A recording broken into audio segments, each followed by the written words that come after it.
Good afternoon. Welcome to the GMC April membership meeting. It's not the April membership meeting. It is a membership meeting. I'm Greg Marcus, chair of the GMC and president and CEO of Marcus Corporation. Thank you for joining us today, only a week after the April membership meeting, to talk about reopening plans. Though COVID continues to spread throughout the world, Wisconsin has been diligent in its vaccination process, nearing 40% vaccinated in Milwaukee County. While we're still away from herd immunity, we know that creating a safe and effective plan to return to work will not happen overnight like the shutdown did over a year ago. So my thanks to everyone who responded to the letter from Julia and I asking for your support of the regional goal to vaccinate 80% of the adult population by summer. You may have seen in the media the $1 million campaign ad launched by Vicom, a local collaborative effort sharing accurate communications about the efficacy and safety of the vaccine, especially with the Black and Hispanic communities, which have been disproportionately affected from the pandemic. Our friends at Vicom have shared that we've already seen a dramatic increase in the Black and Hispanic populations that now plan on receiving the COVID vaccine. Your support directly impacts this. Continue to read our weekly infographic and our vaccine resources newsletter that includes information you can share with your employees.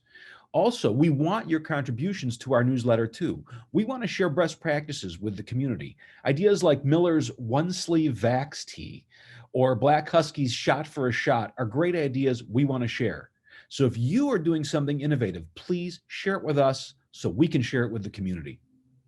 And now I invite Dr. Raymond, President and CEO of the Medical College of Wisconsin and a co-chair of our vaccine task force, to give us a quick update. Numbers haven't changed significantly. We are going up slightly in terms of case counts. Positivity remains high, and our hospitals are trending upwards in terms of admissions, but still have plenty of capacity. Next slide, please. About 6,700 cumulative deaths in Wisconsin and almost 1,300 in Milwaukee. Those deaths are clinical and PCR confirmed COVID-19 associated deaths. ME usually has lower numbers, maybe 100 or 150 lower, but I think the point here is about a fifth of the deaths here have occurred in the Milwaukee area. As we all know, slight predisposition for bad outcomes for men, and a significant overabundance of bad outcomes for people and communities of color. If I can go to the next slide, please. So just some key takeaways. These are similar to the ones we talked about at the last meeting, but Wisconsin is doing better now than we did during the first three surges. And in retrospect, what we called surges in the spring and summer of 2020 were little blips, really. But our hospitalizations are rising and cases are up. We were under 100 cases per day for a while, and they're averaging 735 per day. That's up from a 7-day low of 363 on March 11th, but it's down a little bit from 823 on the 14th. Our hospitalizations are up now 69% since a low of 193 was reported in Wisconsin on the 21st of March. And that actually follows along with national trends where hospitalizations are rising. They're up 9% over the last 2 weeks, but there's a lot of variability between states. The 7-day average for US new daily cases continues to rise. It was under 50,000 in mid-March, and it was up over 70,000 on Saturday, but yesterday it was 68,000. And those are the 7-day averages. Deaths are still trending downward though, but remember there's a lag of 4 to 6 weeks between cases and a bump in deaths. And as I said, state trends are variable. There is a continuing alarming surge in Michigan. New York and New Jersey, which had very significant surges, now are waning. Minnesota and Illinois, which had cases that were rising that we talked about at the last presentation, appear to have plateaued after increasing 50 to 60% in a 2-week period of time. Unfortunately, deaths are still rising in Michigan and were rising until this weekend in Minnesota. They appear to have plateaued. And again, as Greg alluded to, we have competing forces.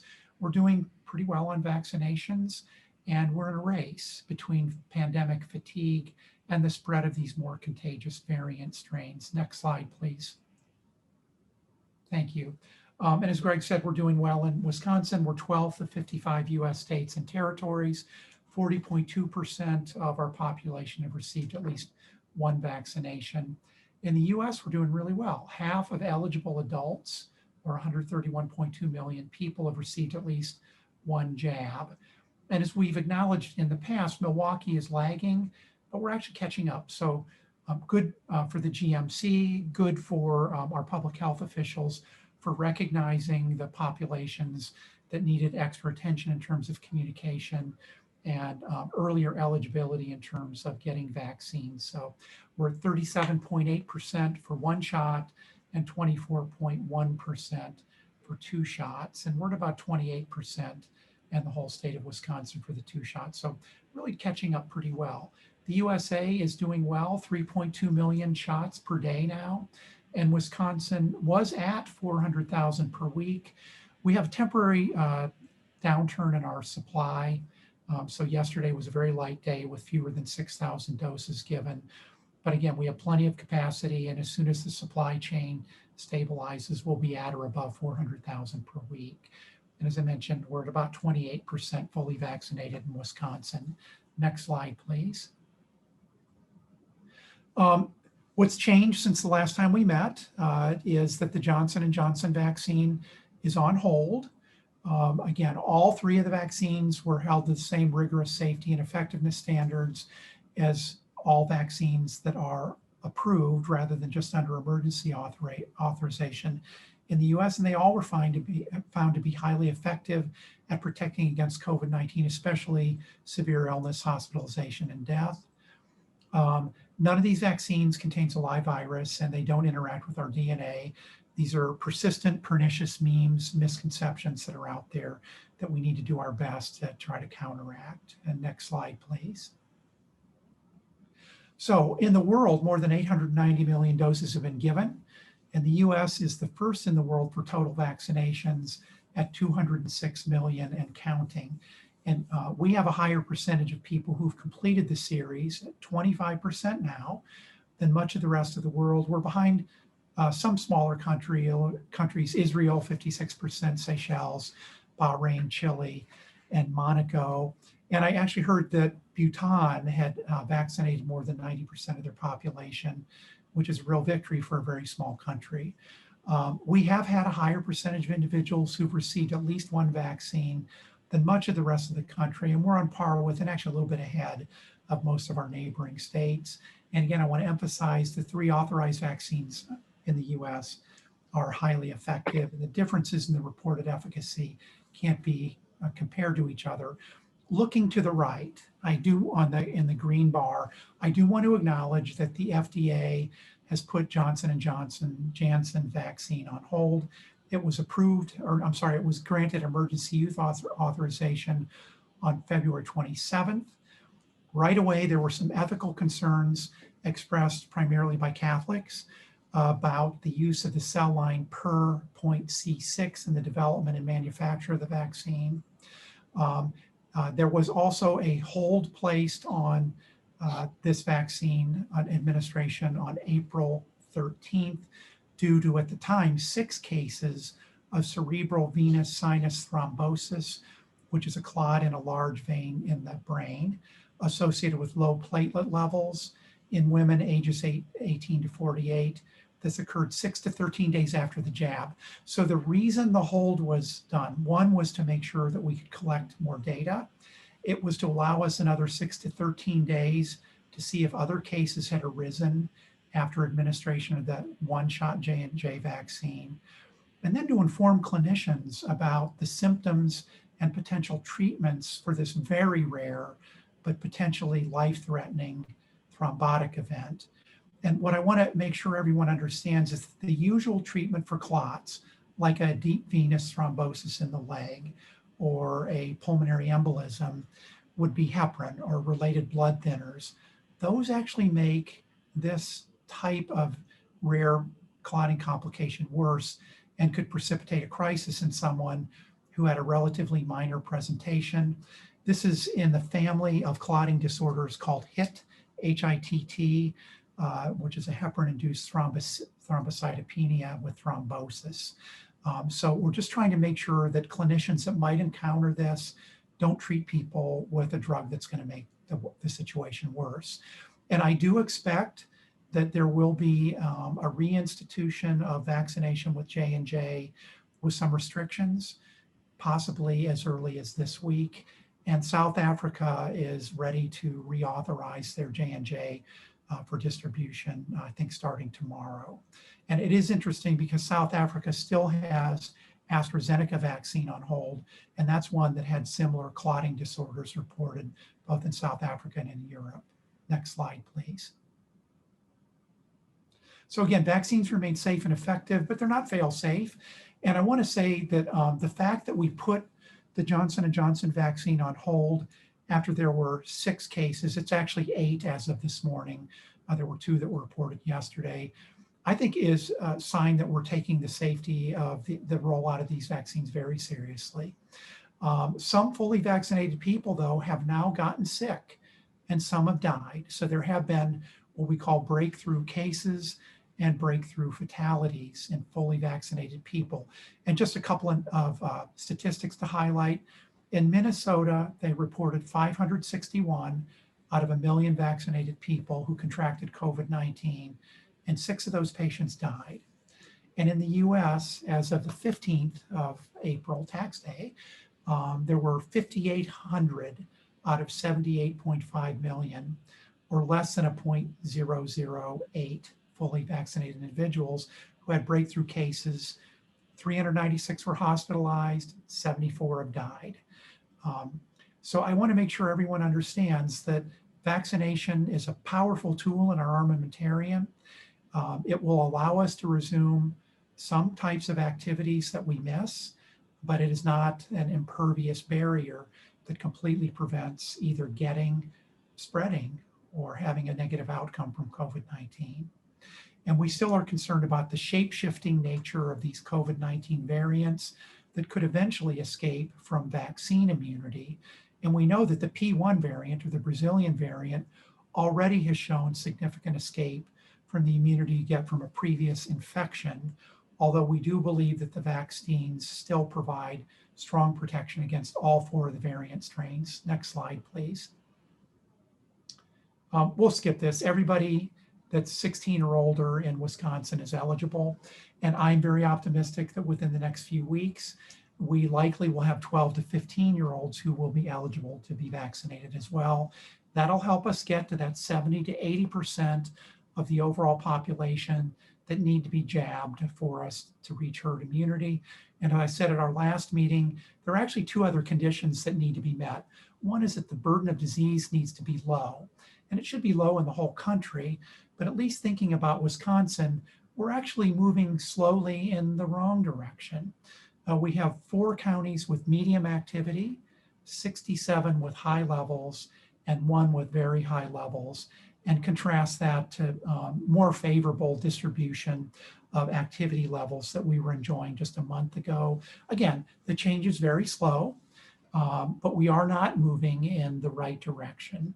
And we also need to know more about the effectiveness of the vaccines for these new strains. And again, I'll just review. The P1 Brazilian strain is of concern for breakthrough reinfections, but no evidence yet that it has significant breakthrough from vaccination.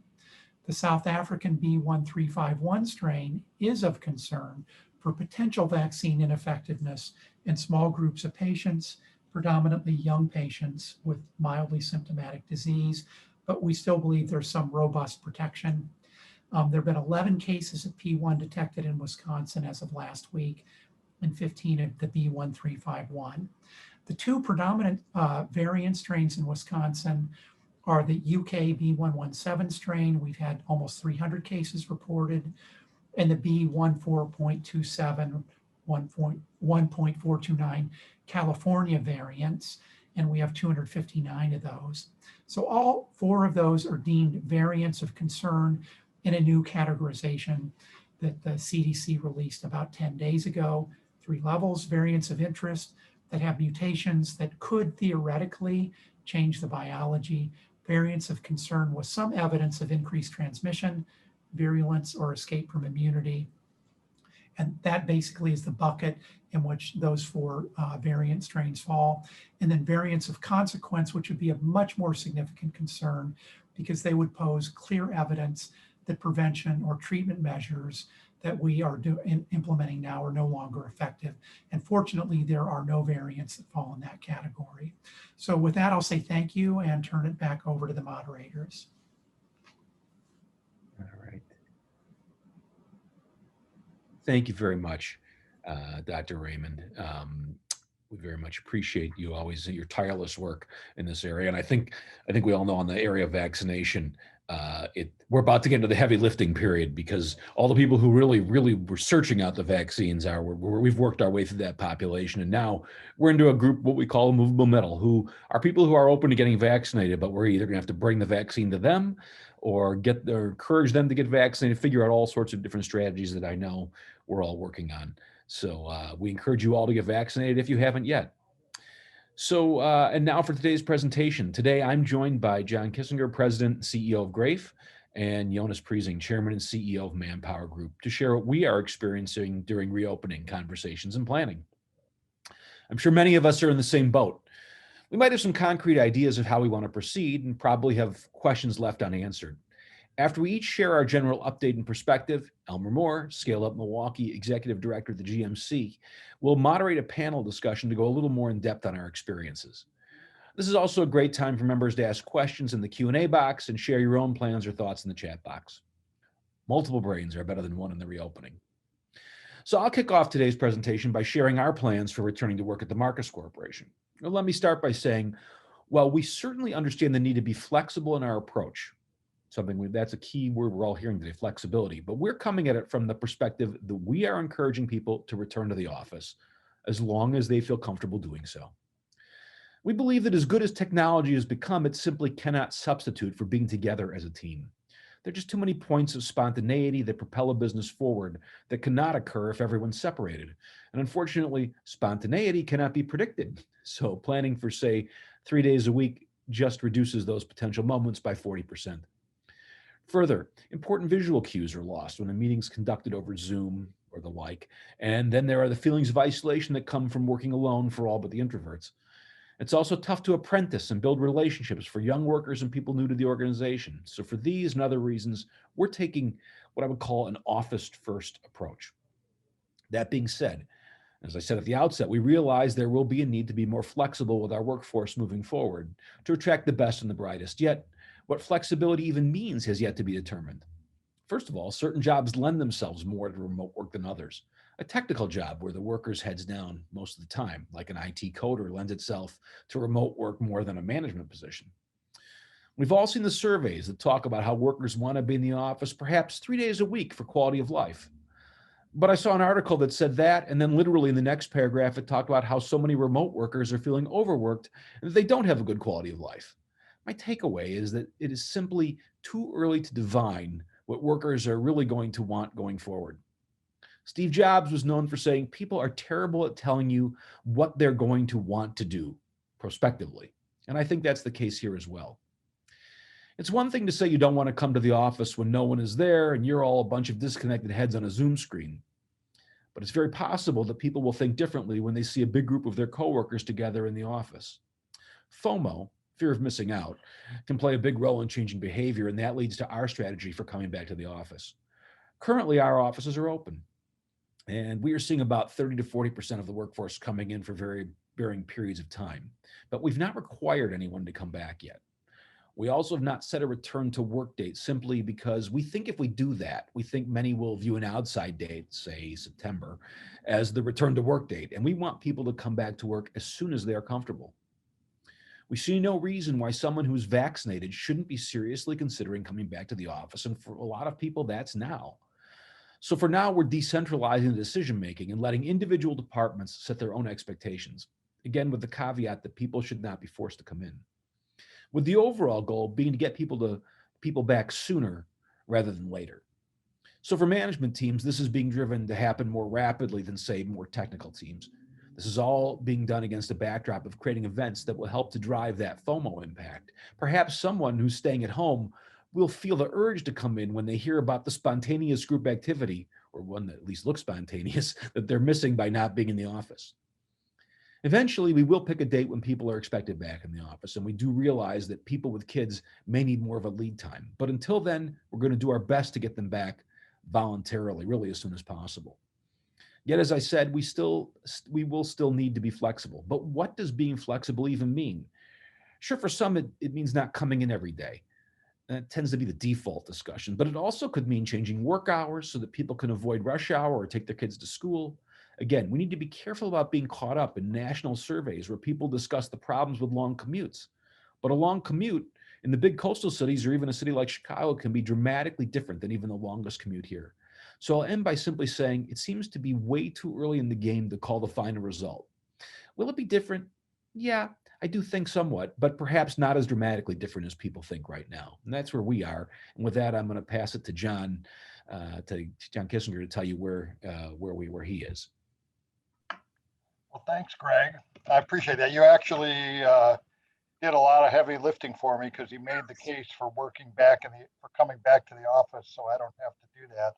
I think there's a lot of similarities between what we're doing and a little bit of difference. I'll start out by saying, like Marcus and like Manpower, not to the same extent, but we have offices in various states, and so there's different layouts in some of the offices, and the sizes are different. So what I'm going to talk about primarily is our Milwaukee office, which is our headquarters and has about 150 people.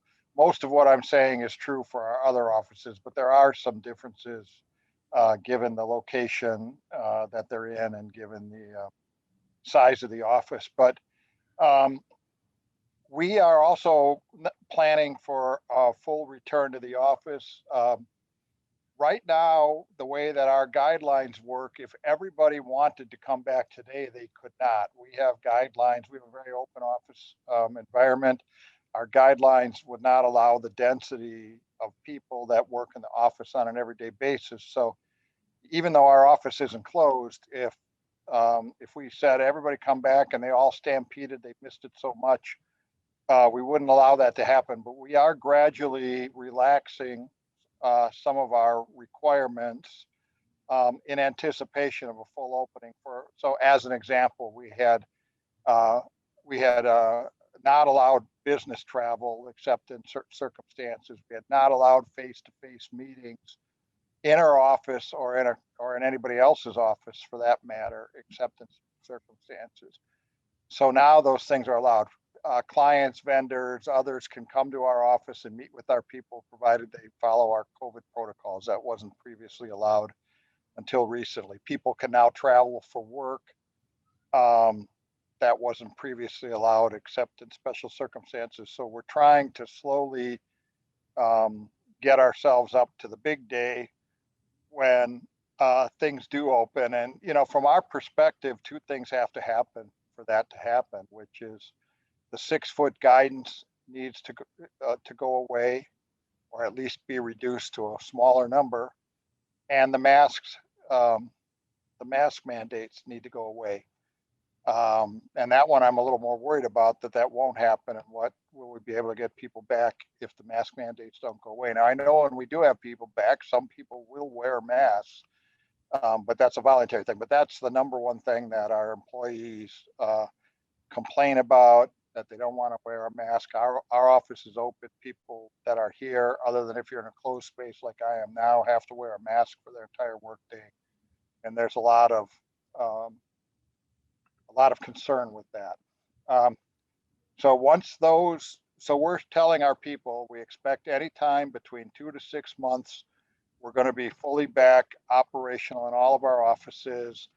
And that we've been telling our senior management that we're going to strongly encourage everybody to come back to the office every day for the same reasons that Greg enumerated earlier. But it's really not our expectation that everybody will come back to the office every day. We know that things are changed.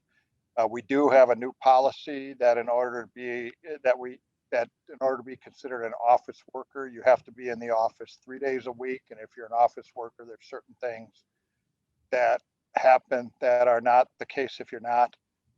There's certain days when we want everybody to be here, and I'm sure those policies will evolve. But there's no question in my mind, and I'll finish with this, that if COVID went away tomorrow, if every disease went away, and you could say there's absolutely no risk of coming into the office, it will still be a difficult task to get people to come back to the office just because of the habits they've built up over the past year. Even if they think it's a good idea to come into the office, just because of the habits they've built up over the past year, they will need some encouragement. So our plan is really focusing on how do we encourage people to come back to the office and remember what a good time it is. And then the other thing is that, you know, it's really important that a large number of people are in the office, because if you don't have a large number of people in the office, then it loses its value. So that's kind of where we are right now. Very similar to Marcus, I think, and we'll see where Manpower is. Thanks, John. Jonas, I'm glad we have someone as smart as you to be third, since we sucked up all the air and probably did half your remarks. You're on mute, so remember to unmute yourself.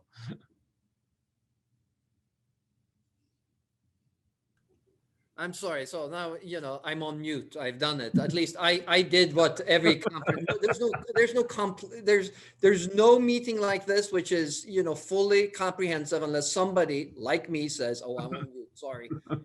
Yeah, no, you and John have taken up all of the great points that I was going to mention, but maybe with some nuances, at least, that might be interesting for the audience. So how we're thinking about this is that with the vaccine availability ramping up quickly, you know, we're refining our plans for a phased return to our headquarters. We're trying to use the language of not going back to the office, but rather moving forward in a new way. And we are fully intending to define our new routines and new ways of working and new ways of thinking. You know, when I think about new ways of thinking, as I go back in January, at the end of January 20, or maybe right at the beginning of February, our biggest concern, you know, when we thought about different ways of working was, you know, what are we going to do with when the Democratic National Convention shuts us off because we're in a secure perimeter. And so we were worried about how can we work remotely for those 5 days that were critical. And here we are, you know, looking at things in a very, very different light, having had the experience of the pandemic. So we are going to be thinking about coming back to work in a different way. And as part of our people first approach, we recently surveyed our employees that I think talks to very much of the same things that you're talking about, Greg, as well as John.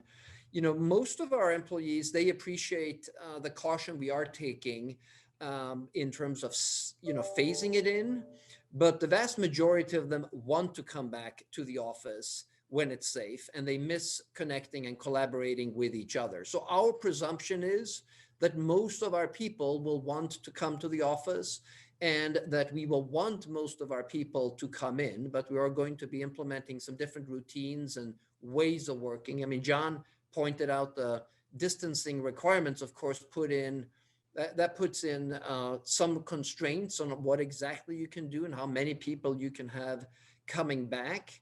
Right now, our offices are open, but most of our people are not coming in yet. But we are starting to bring in bigger groups of employees now, and we want them to test our new routines and give us feedback. And then, you know, I would expect that bigger groups are probably going to come in right after the July 4th weekend, and with a full return in its new shape as of Labor Day weekend and after Labor Day weekend. So that's when we would expect to be fully operational in a new way. And the reason we've chosen to leave the summer still a bit as a phase-in is we're not sure at this point what after-school programs are going to be like, what no school programs are going to be like during the summer. We know that for many of our employees, childcare is one of the big concerns that they have today, aside from health and safety. So we're working with that. Last year, we launched a program called Work Your Way that is really anticipating greater flexibility. And I think John made a good, and you also, Greg, made a good point around it's about flexibility. And it's been something our employees have asked for quite some time, of being able to work late, leave sooner, come later, work in a way that fits with people's lives as they come into work. And I think that's something we'll utilize as we go forward here as well. we're not mandating or tracking vaccinations, but we are running a pretty significant educational encouragement campaign about the importance of vaccines. We're offering paid time off for everyone to get the vaccine. And in the event that you have symptoms, that you can take those days off as well after the vaccine until you're fully recovered. So that's a little bit of how we're thinking about our return to work. You know, when I look at this from an infrastructure perspective, I would anticipate that our needs for real estate are going to be lower than they were in the past as we implement these new working routines.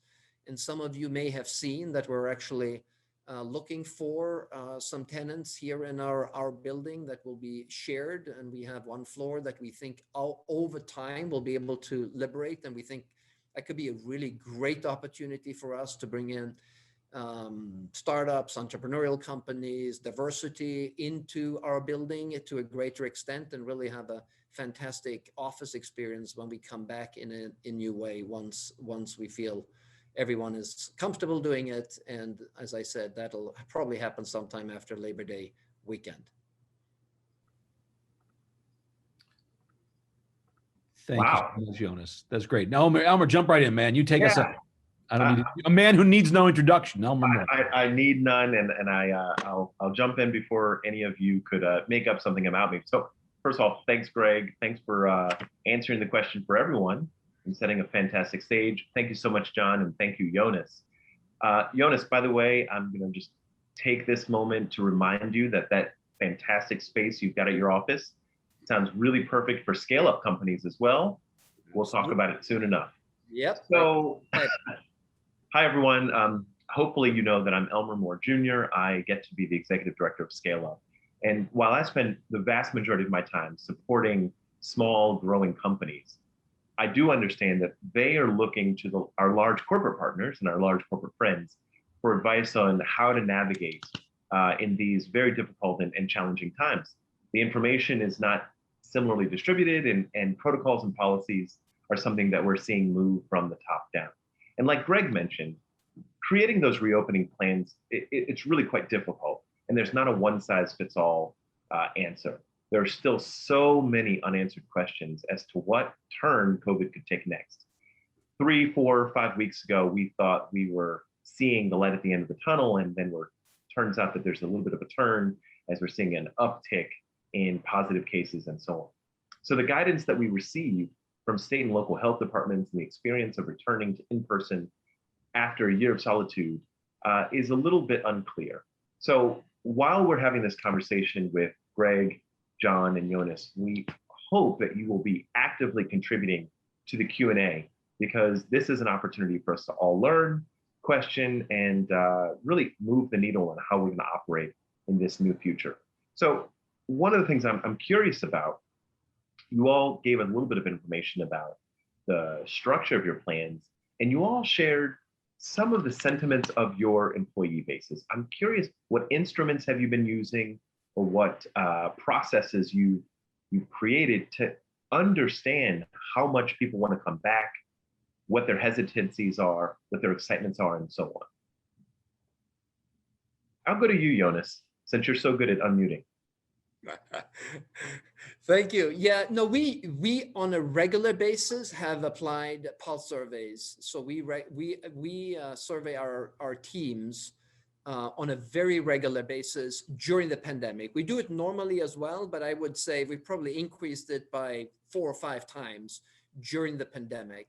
Because one of the areas that I'm sure many organizations can identify with is that you have a much higher awareness and level of anxiety around people's health, safety and health, both from an employer perspective, but also from their personal lives perspective. And that blends together during this pandemic in a way that we'd not experienced before. So staying close to what our employees are feeling is really important, because we want them to be very excited when they come back and they feel safe to come back and really contribute to moving the organization forward. So that's why we've been very purposeful, and we're purposeful also in how we talk about this. We're not going back to the way it was. We're moving forward into the future together, and we will take some of the things and feedback from them that we've heard, shaping this in ways that we think they will appreciate and that they've given voice to, so that we can really,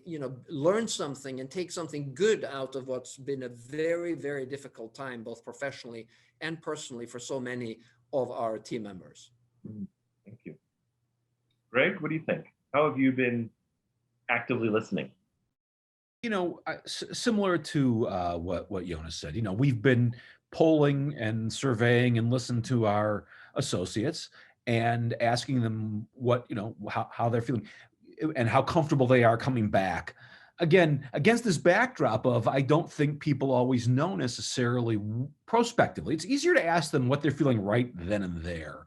But I think prospectively things will change for a few reasons. As I said, first of all, it's different when you see everybody disconnected than when you see, I've already been to some meetings where I see this group of 5 people in the meeting room, and they're all very little because they're all one camera on them, which is automatically not so cool. And then also just saying, oh man, maybe I should be back there. So I'm already seeing myself mentally saying, oh, should I be at that meeting? And then also, again, it's a very interesting dynamic about, feeling like they're overworked. And I do think people are much less productive at home in a lot of instances. Sure, there are people who are very productive at home. But I do think the distractions can lend themselves to a lack of productivity that extends your workday. So you say, I'll get up at 6 and I'm working from 6 in the morning till 6 o'clock at night or 7 o'clock at night. Well, part of that is because the phone rings and the dog's got to go to the bathroom, and now you got to run the kids to school, and you get all these interruptions in your day that you don't necessarily have at home. And so I think, again, and the other thing, and that's causing some people to have different feelings about where they are. And then lastly, I do think it's very interesting, people forget very quickly. Just think about, all the things that worry them, or once they get back into that flow, and that's why, again, I don't want to I don't put too much into what's happening. What do you think you're going to do? Because as the world rights itself, and whether that's tomorrow or next week or next year, then after that period of time, people will start to forget what it was like to be scared and to not want to go anywhere. There'll be some, scarring, but probably not as much as people think. Mm-hmm. John, do you have anything you want to add to that about the process by which you are actively engaging your workforce in a listening exercise? John, you're actively on mute. Thank you. But Greg, we just need you to do the same now. Great. Yeah, well, that's great. So yeah, we are a much smaller organization, I think, than Greg's and Jonas's. So we have, we've been trying to have our frontline managers listen to people, but we do have a survey that's ready to go out, but we're trying to decide what the right time to do that. And maybe Jonas's idea of just sending out multiple surveys, because I think if you asked people 6 months ago what they were worried about, it would be different than what they're worried about today. So we're trying to get it a little closer to when things are reality, to say, what are you concerned about now?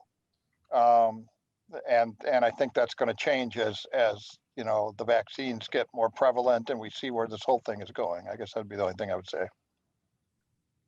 I appreciate that. So I'm going to ask the question, and Greg, we know that our prediction skills are a little fuzzy, but I want you all to think about your future workplace. And instead of imagining the delta between Q1 2020 and Q1 2021 or Q1 2022, I want you to describe what most excites you, what opportunities are most available, and how much, describe the ways in which the future of our workplace experience will be so much better.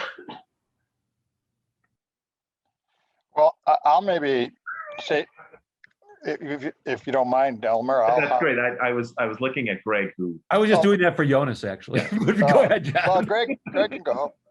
No. I was kidding around. I was just doing that to be a good host.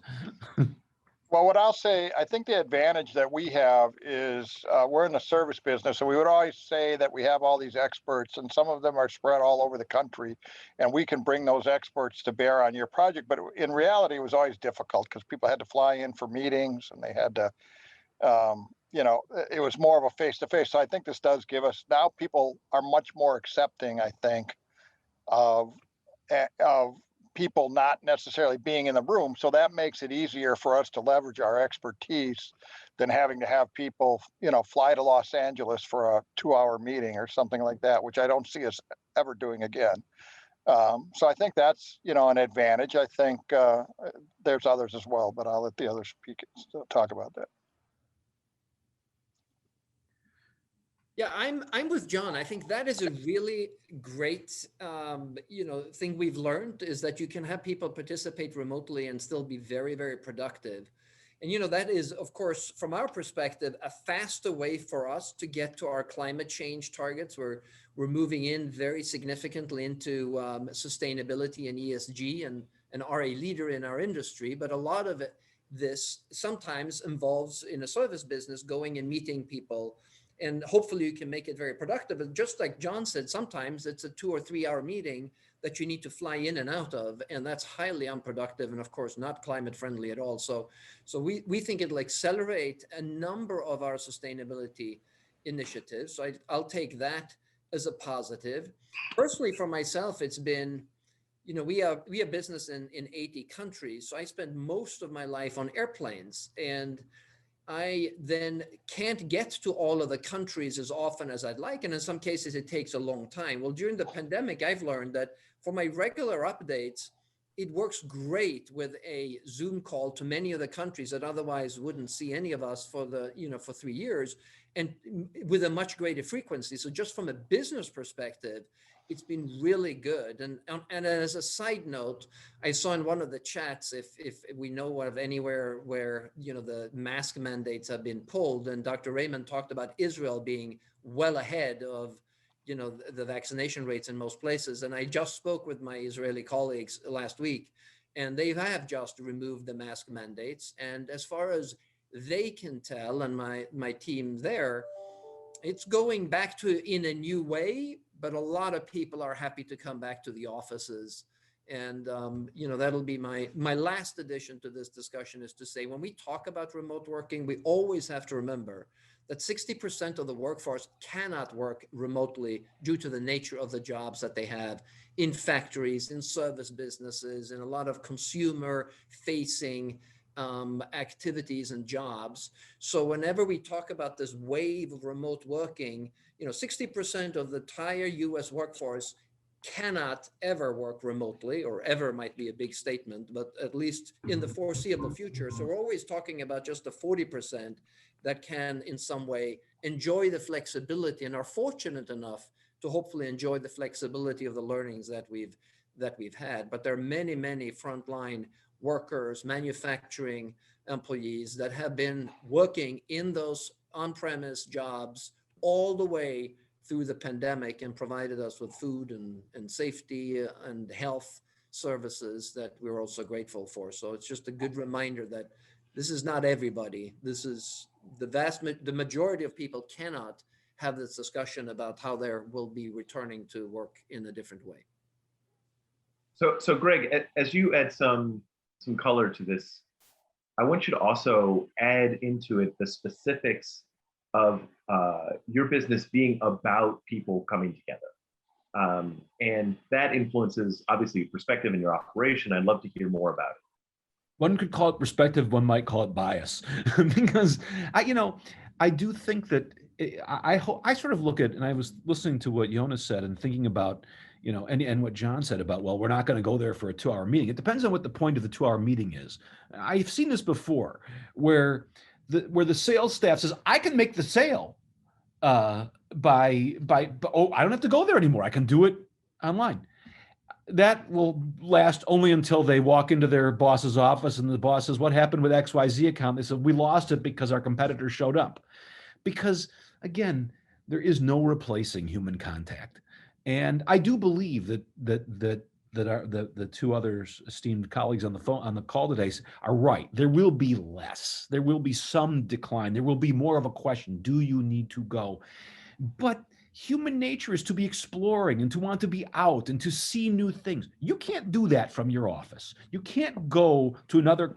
I mean, Jonas, I think you'd be the first to say, a culture cannot be picked up on Zoom. And so understanding how culture operates, so you might be able to extend your ability to see way more countries and way more people, but that doesn't mean you're not going to go to other countries. It means that you're going to be even busier. Unfortunately, you're going to be one of those people who has no quality of life left, as they said, thanks to Zoom. But I do believe that people, again, want to be together. You know, we talk about conferences. What's going to happen with conferences? What I'm hearing, oh, well, we're only going to send 2 people to a conference, not 8. Sure, because you know, remember, conferences are big job networking opportunities for people in a lot of instances. And so those 6 that aren't going are like, wait a minute, how am I going to get my networking opportunity if you don't let me go? And I've worked so hard and I need to be rewarded for what I've done. Let me go to Vegas. And so, or let me come to Milwaukee for the great conference that's going to be there. Is that going to happen tomorrow? No. I'm taking more of a 5-10-year outlook on this and what's going to change. There, and by the way, there may be more there on the margins. It could be impacted, and yet it may be that like a team of people moves to Milwaukee. I keep thinking about, you know, flexibility and what does this mean? It doesn't mean maybe if you're in New York right now and you have an hour and a half commute each way. Well, that stinks, right? Well, maybe they're going to move a team to Milwaukee, a team of people. So they're together and they're a group. And now they're going to have to get together somewhere. I hope that's in a hotel, maybe one that we're involved in. So I think things will change. And I do think things will change around the office. And I think there will be the use of technology. But I'm not going to get on the limb and predict what it's going to look like just yet, because human nature is going to get in the way. And you know, and you make some great points, Greg, and I think you're absolutely right. If it's one thing that we've learned, you know, especially in this day of digital transformation and all of the things that could happen and could be done with technology, is that human preference ultimately is what decides what actually happens. So I think you're making a great point in that, you know, it's not what could be done, but what we as humans and as people, employees, what we want to do that ultimately decides the outcome, you know, with rail guards and, you know, whatever, you know, sustain other things you have around it to make it happen. But it's not the technology that decides how it's going to work out. It's how people engage with technology that ultimately decides, you know, what the future work looks like. You said that much better than I could. I'm also going to make one point about a very broad point about society for a minute, and this idea of isolation. And you know, they talk about societies work better with the higher the level of trust among the inhabitants of society, the better the society does from an economic perspective and from a social perspective, from all the measurements. It's much better if there's trust. Well, the more we bury ourselves in our little Zoom calls in our houses and we isolate ourselves for convenience, I worry about its impact on society. And so we need to be thoughtful. And again, this is a very, very high level, you know, I'm taking it really up there pretty high, but you know, in a society that's as divided as it is right now, the idea of isolating ourselves even more, I'm not sure is a great idea. So I want to be mindful of the comments that are showing up in the Q&A as well as the chat. And I'm going to challenge you a little bit, Greg, on this one. I appreciate the conversation is increasingly about humans and about the human toll and the reality that human implications are more important than process and operational concerns.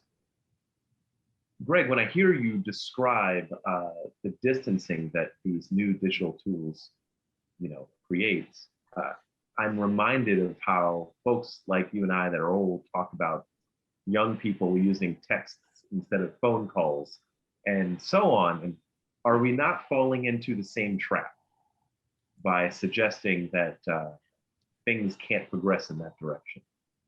Well, I want to pass this one off to my colleagues. But I mean, Jonas, who interviews more people on the planet Earth than probably any of us that through their company. I mean, the impact of people not being able to actually face one another because they're too busy texting rather than talking. Let someone else take this one.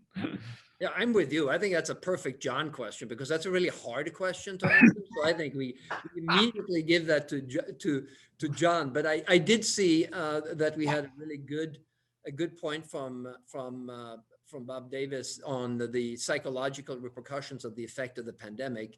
And people will have learned something though. So I don't think we can extrapolate or think that it's all going to come back to the normal, because we all filter this within our own experience. And I think the experience has been very tough for a lot of people. You know what I'll say regarding that, Elmer, is at the end of the day, it's really not, I mean, we're all doing what we think we need to do to make our organizations function the best way they possibly can, but it's really not up to us. It's really up to our employees and how they're going to want to react, because at the end of the day, I can pound on the table and say everything I want about how important it is for everybody to be here, but the employees are going to have a pretty big say in how this all works. So we need to make the case, and we need to do the things to encourage people to come back. But it's really going to be determined. It's yet to be determined, I think, whether the future of the world is us all sitting in remote rooms talking to each other, or the future of the world is more like we want it to be, or like it was. And obviously, I don't think it's going to be either of those. But the employees will, especially these days when the labor markets are so tight. The employees are king, and they'll decide, how things are going to work, in my judgment. Elmer, I agree with you, John, and I think it's incumbent upon us as leaders, as sort of what I talked about in my prepared remarks, which is to create that incentive for people to want to be here, that create that FOMO, that sort of what seems to be spontaneous, but maybe not necessarily so. So they say, oh, maybe I should be there, because you're right. They will make the ultimate decision, and they have to want to come here, and we have to create the environment that makes them want to be together. Yeah, and I would also say, and just add to this, that what's very clear is that there has been a disparate negative impact on women during the pandemic, on how they perceive work, as well as minorities, because of the representation in various occupations. But just the ability to interact has negatively impacted women and minorities for sure.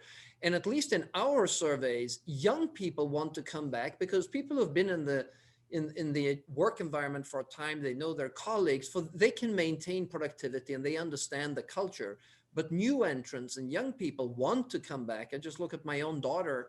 When she graduated last year, she wanted to go to an on-premise employer because she wanted to have the interaction. The idea of sitting in her room by herself as a new employee was really something that she did not want to experience. And I think we do our young people a lot of disservice as well by not bringing them back and having the interaction that Greg and John talked about as well. So with just a few moments left, I'm going to ask for us to become a little prescriptive and think about, from your perspectives as the CEOs of some larger organizations, how can we advise, how can we suggest that folks use their businesses and frankly use their personal lives to re-engage, let's say, downtowns like Milwaukee, to reinvigorate in-person commerce, and to renew the vibrancy of a city like ours? And I'll let that be your closing comment. Well, once again, I'll jump in. I think what I'm hoping is we can band together as a group. I'm saying we want to encourage people to come back. So maybe at GRAEF we can do something. Maybe we can give them a free lunch. We can have some event. But it would be better if, as a neighborhood, we could do something and we could band together and have a festival or do so. That requires us to more or less all open at the same time. So ideally, we would pick a D-Day, like Jonas says, maybe after Labor Day or something, and that would be like the opening day, and we could have a week of downtown events or something like that to get people back. Because I think when they're back, they'll like it. It's like exercise or anything else. You just got to get in the habit of it, and then you like it, but it's going to be hard to get them to come back. Yeah, I think I really like that idea, John. That could the idea of a Labor Day return, if with that, or leverage Summerfest in September. Somebody is just putting up on the board here. I think as with anything, whatever we do as leaders sends a signal. So I've purposefully not had any major conference meetings that haven't been done from the office for some time now. We do all employee events now virtually, but I am in the office, as are my colleagues, and making sure we project that. Of course, many of them are already in their offices in their respective countries. And a fun fact maybe, and good for Greg to know, we'll have what I called a hybrid board meeting for board meeting and our annual shareholder meeting that happens here at the beginning of May. But when I spoke to all of our directors on the board, they all wanted to come to an actual meeting. So we're going to have our first in-person board meeting in a few weeks with all of the directors coming in from various parts of the world and from various parts of the countries, of course, taking all the safety precautions that we need to have.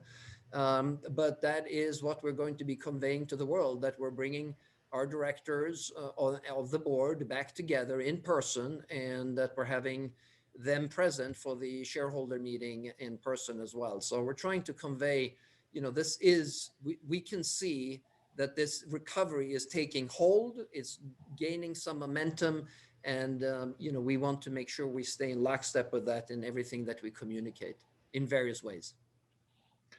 That is awesome news, Jonas. Thank you. I'm thrilled to hear that. I am thrilled to hear that. And I know we're going to take great care of you and have everyone feel thrilled that you're here in Milwaukee. And I will buttress your comments about leaders signal. So true. As I talked about in my comments, we're letting individual departments make their decisions. And I can see where leaders, I have certain leaders who've said, I want my people in now. They're all vaccinated. They should come back. And I can see the leaders that are here, their people are back.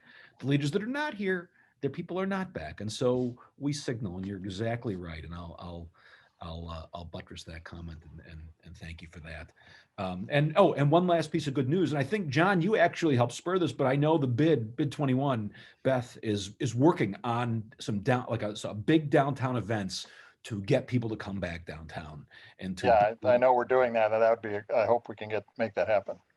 I think it's going to happen. It'll absolutely happen. We have no choice. We have to, again, it's that FOMO. We have to get people, we have to market ourselves as the place to be. So I'm thrilled to do that. And Elmer, is that it? Are we moving on here? Are we done? We're going to be, it's 1 o'clock. And I said we should have an hour. Let's not make this too long. Let's get it down to an hour.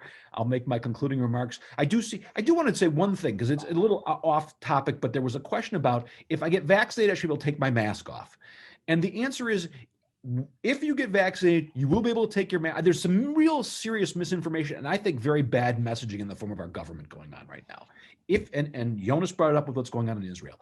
If we all start getting vaccinated, we will be able to take our masks off. But it's not immediate. And the reason is, someone says, well, why is that? I'm not going to get sick if I'm vaccinated. It isn't about you always. It is about, they don't know 100% if you can carry it. It's not 100% perfect. And until the level of virus is down in our community, I think Dr. Ian be the first one to tell me this, until the level of virus is down, they can't let people necessarily take their masks off right away, because because you might be a carrier. You might not get sick if you're vaccinated, but you could take someone who is vulnerable and make them sick. And I think that is what's going on. And so, yes, when you get vaccinated, we will be able to take our masks off, but there's going to be a bit of a delay. I don't know if it's 4 weeks or 6 weeks or whatever it is, but trust me, we will get there. And I think people are a little confused about what that all means. So I want to just address that, at least as I know it. And feel free if someone wants to jump in and correct me, but that's where I know it. And I want to get going on that. So thank you, John and Jonas and Elmer, for today's timely and important discussion. The GMC will continue to share employer-specific COVID information and valuable reopening information through the weekly vaccine newsletter. Please reach out if you have questions or reopening information to share with the membership. We want this to be a smooth and more enjoyable process than March of 2020. Well, that's a low bar. We will send a video copy of this meeting via email later this week. Our next meeting is May 10th, featuring Milwaukee's arts and cultural organizations, and they're going to be sharing their COVID innovations and plans for the future as we just get beyond this. I can't wait to not talk about COVID. This meeting is adjourned. Thanks, everybody. Thanks, everyone. Bye-bye. Thanks, Elmer.